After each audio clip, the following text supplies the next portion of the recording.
Hi, Mark Kohler here with another tax and legal tip. I want to talk about the SEP, the self-employed pension. Now, these are old school, and I generally do a whole video titled, I screwed up and did a SEP, what do I do now? But before I offend too many of you old schoolers out there is a place for the SEP, but it's a very thin place where we'll put the SEP strategy into your tax and legal plan.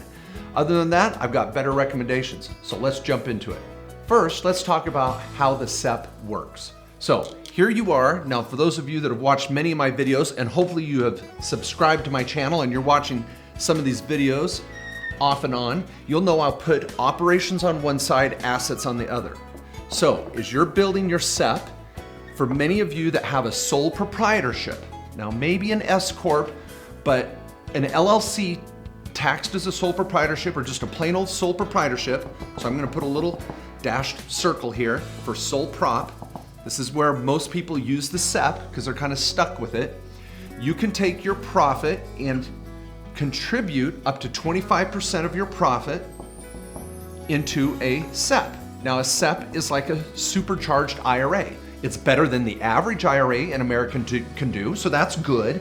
But I can do a SEP and I can do up to 25% or $54,000. So as my max, that's my max. And this is where a SEP, how a SEP functions, and that's great. Now, here's how they can be helpful, is that if you're in a given year, so let's say this is right now 2016, you're looking for a tax deduction in 2016 and you've got income there and you've made $100,000 in profit, and so you want to put $25,000 in your SEP, you can contribute into your SEP for 2016. This is the I screwed up and all I can do is a SEP plan that I refer to, where you can put $25,000 into your SEP and get a tax deduction for 2016. That's great. And you have up until September 15th to do it, as long as you file an extension. So that's a really, in fact, I should say, that's if you're an S Corp or a two-member LLC, but if you're in a even filing as a Schedule C, you have until October 15th. So you can put this $25,000 way into the fall and still get a tax write-off in 2016.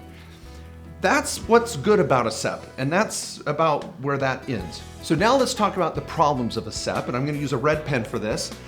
So let's say you've got $125,000 of income, $25,000 in expenses, and you've netted $100,000. So easy, kind of like our last example, you can put 25% of your 100 grand and you've got 25,000 now sitting over in your SEP. Well, that's great, but how much did that cost you to do that? That's a big deal. You had to pay self-employment tax of 15.3%.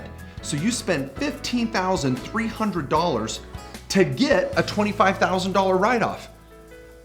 Okay, could we do better than that? Yes, we can. Now let me show you a better way. This is where we compare the SEP in a sole proprietorship to a 401k in an S corporation. Now, some of you may be anti-corporation because you think they're a lot of work or expensive in the state you live in, but wait till you see the numbers. Let's go back to red and blue here for a minute. Let's compare apples to apples, SEP to 401k with the same amount of income. So I bring in $125,000, I bring in $125,000 into my S corporation.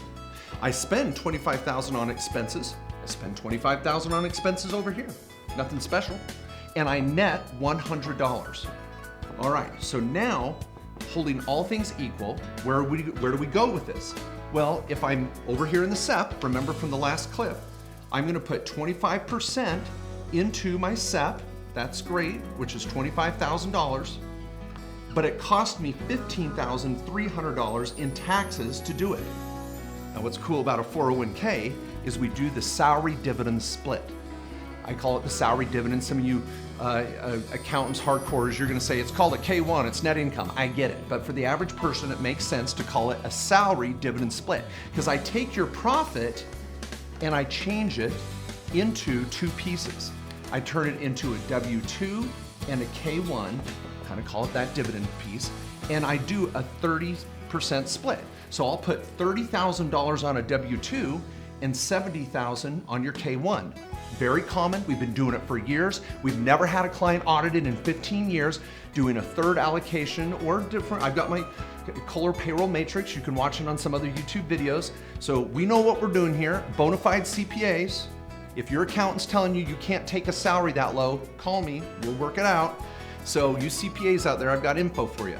But in this example, I gotta give you the disclaimer, I'm gonna take a salary of around 30 and a pass-through dividend of 70. I still make 100 grand, but I call part of it salary and part of it K1. Now the beauty of this is, if I do a 401k, so we'll come over here, use our blue, we're gonna put money in our 401k, I can put up to $18,000 in it, plus 25% of my salary. And you may go, well, Mark, 25% of 30 is kind of crappy. That's only $7,000. You're putting in 25.5, 7,500. You're only putting in 25.5. That's kind of a crazy thing. Sorry, 25.5. I would like to put in more. Well, with the S Corp, we can do more based on fluctuating your salary, or the more money you make, the more I can put in. But look at this. I put in the same amount, 25,000 approximately in my 401k, or 25,000 on my SEP.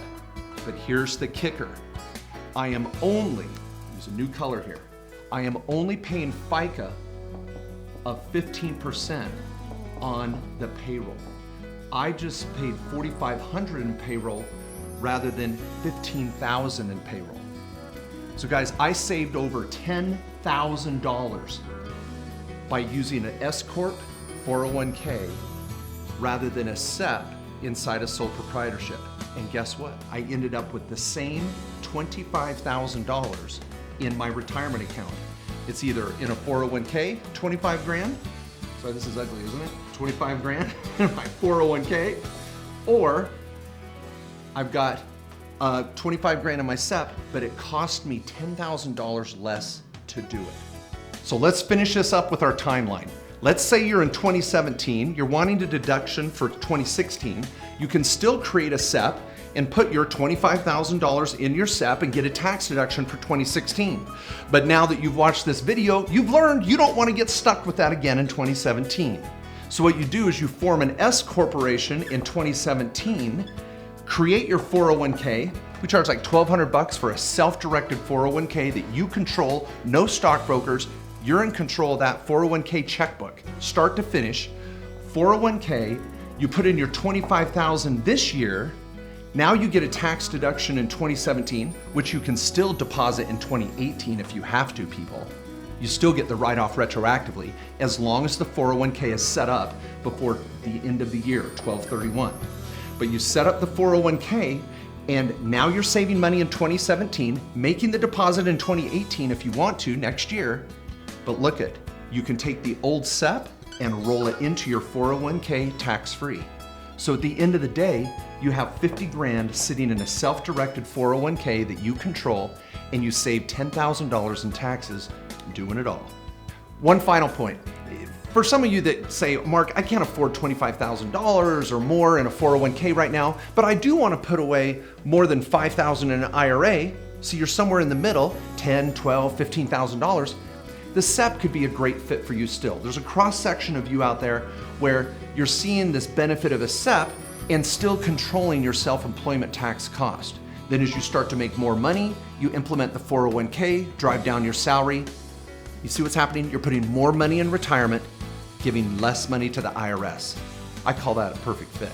So I love that. Now, this is where a little bit of strategy with a qualified tax law firm, accounting firm, law firm that work together, that's us, half-hour together once or twice a year, we can save you thousands. Be careful just going out on the web and click and trying to figure it out. You've watched this video, now you're the captain of your ship. You've seen a way here that you can smooth sailing. You know, it's new path, new course. Well, let us, your first mate, implement it for you affordably and simply. So hopefully that'll be a good help for you as you talk to your own advisor and bring them up to speed or change advisors altogether. We hope we can be there for you. Thanks so much for watching, and if you found that helpful, please look in the description below. I've got links to my tax and legal library, my QuickBooks training videos, how to start a small business, 50, 60, 70 videos, some as long as 30 minutes explaining more information on tax and legal strategies that will change your life. Also, if you'd like to subscribe to my newsletter or check out my social media links, please click here. They're weekly free tips and strategies and articles that you'll find extremely helpful. And I would appreciate it if you'd subscribe to my channel. I've got so many videos here I produce every week on my YouTube channel, and I'd love to give you a ping every time I shoot a new video. Thanks so much, and keep living the American dream.